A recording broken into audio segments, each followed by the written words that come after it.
అది యాదాద్రి భువనగిరి జిల్లా ఉదాన్ పోచపల్లి మండల్ పెద్దగూడెం విలేజ్. నా పేరు మన్నే పద్మారెడ్డి.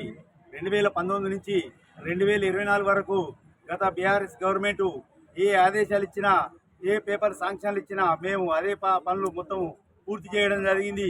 మరి ఆ పనులు మా బంగారం కుదబెట్టి అప్పులు తెచ్చి, భూముల కాగితాలు కుదబెట్టి అప్పులు తెచ్చి పనులు చేయడం జరిగింది.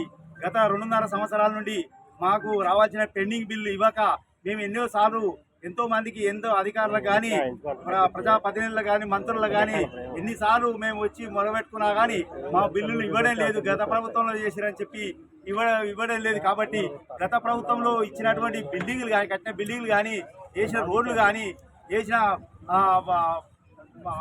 కలెక్టర్ పల్లె ప్రకృతి వనం కానీ ఇవన్నీ కూడా వాడుకుంటలేరా? మరి మేము చేసిన పనులకు బిల్లు ఇవ్వకుండా మమ్మల్ని అనేక రకాల ఇబ్బంది పెడుతున్నారు. కాబట్టి ఇప్పటికైనా దయచేసి గవర్నమెంట్ మాకు ఇవ్వాల్సిన పెండింగ్ బిల్లు తక్షణమే ఇవ్వాల్సిందిగా కోరుతా ఉన్నాము. ఇవ్వకపోతే మా జేఏసీ కమిటీ ఏ నిర్ణయం తీసుకున్నా మేము వెనకాడకుండా మీ దేనికైనా ముట్టడి చేస్తామని చెప్పి తెలియజేస్తా ఉన్నాం. Thank you.